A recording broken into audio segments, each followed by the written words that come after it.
EdTech is one of the fastest growing sectors of India. With over 4,500 plus EdTech startups and more than 475 investors, ये जरूर भारत के education में एक बड़ा बदलाव लाएगा। Hello everybody, I am Devjeet and आइए इस वीडियो पे हम EdTech इन इंडिया पर थोड़ी चर्चा करें और डिकोड करते हैं अनअकैडमी की सक्सेस को। So how did EdTech begin in India? Well, it started back in 2004 with the emergence of satellite-based education and smart classrooms. GSAT-3, जिसे हम EduSat भी बोलते हैं, was the first dedicated educational satellite that provided distant classroom education in India. EduSat के काफी benefits हैं, जैसे it covers all geographical areas inside the country. It can provide interactive and cost-effective education and also provide consistency to information.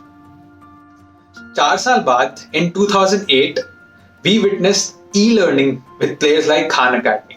And I bet हर एक student ने at least एक video तो देखा ही होगा खान अकेडमी का। अब e-learning चलता रहा and it was in 2015 जब India saw the emergence of 1,000 plus startups raising funding over $125 million, 900 crore से ज्यादा की फंडिंग। अब इतनी फंडिंग ने स्टार्टअप्स को ग्रो किया, एंटरप्रेन्योर्स को मोटिवेट किया इस सेक्टर में आने के लिए, और इतनी फंडिंग देखते ही बाकी इन्वेस्टर्स भी आ गए कि हमें भी इन्वेस्ट करना है। Increasing awareness and disposable income led to the rising of the edtech market and attracted large investments. And during the same time in 2016 Jio ने फ्री इंटरनेट डिक्लेयर किया था 6 मंथ्स के लिए। अब इंटरनेट भी आ गया, नंबर ऑफ स्मार्टफोन्स भी बढ़ रहे हैं, so there has to be huge potential in this sector. अब 2015 से ग्रोथ तो हो रही थी इस सेक्टर में, बट एक्सपोनेंशियली नहीं हो रही थी। अब अगर 2 मिनट के लिए इसका मार्केट देखें तो the Indian schooling system is one of the largest in the world and caters to over 250 million students, 25 crore से ज्यादा स्टूडेंट्स, और हर साल more than 30 million aspirants, 3 crore aspirants prepare for competitive exams like JEE, NEET, GATE, SSC and banking. The market is huge. And India's EdTech landscape majorly comprises KG to 12, college, test preparation, skill development, online certification, and enterprise solutions. अब इतना बड़ा market and COVID-19 comes in 2020, तो पूरा offline education shift हुआ online mode पे। अब startups like Byju जो 2011 में स्टार्ट हुआ था, अनअकैडमी जो 2016 में स्टार्ट हुआ था, वेदांतु 2011, ग्रेडअप 2015, ऐसे कई कंपनीज के products were at the right time and the right place. And for any company, any product, it's the most important thing to be at the right time and at the right place. So they received huge funding during 2020. 2020 में a total of $2.2 billion funding was given, and which led to making India one of the top 3 countries in the world to get VC funding in the EdTech sector.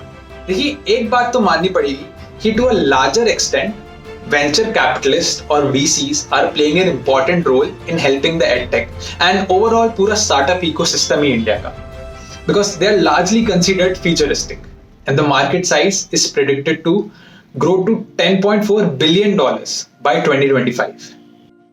आइए थोड़े future की बात करते हैं। Edtech बहुत बड़ा scope है for emerging technologies like AR, VR in education, क्योंकि the market for augmented reality in education is growing tremendously and it is predicted that this market will hit $5.3 billion in 2023। देखिए, customer experience अच्छा होगा तो market definitely बढ़ेगा। एक और सबसेक्टर है edtech में जो काफी ग्रो हो रहा है तेजी से, जो कि है skill development, and this would be a lucrative opportunity for Indian startup investors to invest in. अब क्योंकि एवरीवन इज अंडरस्टैंडिंग कुछ स्किल से सर्वाइव करना फ्यूचर में थोड़ा मुश्किल होगा, क्योंकि ऑटोमेशन भी आ रहा है। Having multiple skills will automatically provide more opportunities. Now let's talk about Unacademy. एक यूट्यूब चैनल जो 2010 में गौरव मुंजल ने स्टार्ट किया था सिर्फ डाउट्स क्लियर करने के लिए, वो 2020 में यूनिकॉर्न बन गया, and now with the valuation of $3.44 billion. Startup में और भी को-फाउंडर्स थे, रोमन सैनी और हमेशा सिंह। बट ये हुआ कैसे? बाइजू ने ऑलरेडी KG to 12 में काफी हंगामा मचाया हुआ था, but they didn't penetrate the Mukherjee Nagar of competitive exam. Unacademy ने एक प्रॉब्लम देखी, competitive exams like UPSC SSC में एक ह्यूज बैच साइज था 150 प्लस स्टूडेंट्स का. घंटों की क्लास थी, 2-3 घंटों की क्लास थी. There was no limited personalise support and fees तो 1 लाख के ऊपर ही थी ऑलमोस्ट. अब यूट्यूब चैनल उन्होंने काफी ग्रो किया, काफी एजुकेटर्स को उनके प्लेटफॉर्म पे बुलाया और एक अच्छा नेटवर्क बनाया. अब Unacademy had already amassed a large community of users product launch के पहले, एंड इस कम्युनिटी ने इनिशियल बूस्ट दिया प्रोडक्ट को, minimising the money spent in 2016. Second, they started with a market that was well established and operational for decades.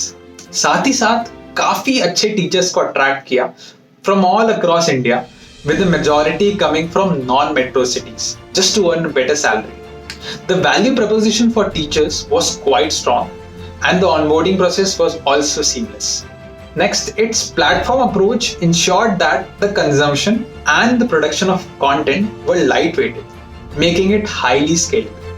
Unacademy used an aggressive marketing strategy and promoted themselves on social media, OTT platforms, TV commercials, radio, and billboard. They even sponsored the Indian Premier League. Legends on Unacademy series में उन्होंने celebrities, cricketers, politicians तक को platform पर बुलाया to give valuable lessons. Overall it help them to reach and connect with millions of students. For making money, they launched Unacademy Plus in 2018 and launched Unacademy Iconic in 2020. Unacademy Plus was a game changer because Plus reduced the burden of the learner and made the process more frictionless. It offered online classes and discussion forums. कोई भी student subscribe करके सारा material use कर सकता है उसके exam के लिए एक cohesive plan. It helped them to increase the customer lifetime value. Also, Unacademy launched Iconic in 2020, which provided one-to-one assistance. हर बच्चा चाहेगा कि उसे पर्सनल अटेंशन मिले, एक स्मॉल बैच में वो पढ़े जिससे टीचर उस पर ज्यादा ध्यान दे पाए. According to Inc, Unacademy teaching faculty scored the highest on quality. So let's talk about numbers.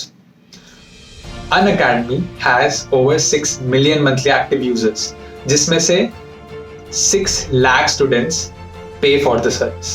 I asked an existing user of Unacademy जो पिछले 2 साल से Unacademy Plus में सब्सक्राइब है, एक गवर्नमेंट एग्जाम के लिए प्रिपेयर कर रहा है, उससे फर्स्ट अटेम्प्ट में नहीं निकली, but he's still there. So why is he not leaving? He said because of teachers. Unacademy के teachers बहुत अच्छे हैं. Thus he's still there. So in conclusion, EdTech will keep rising in India and evolve in the future with top emerging technologies.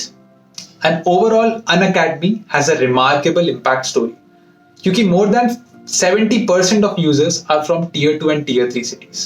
So if you enjoyed the video, don't forget to like, comment and share with your friends, and please subscribe to my YouTube channel.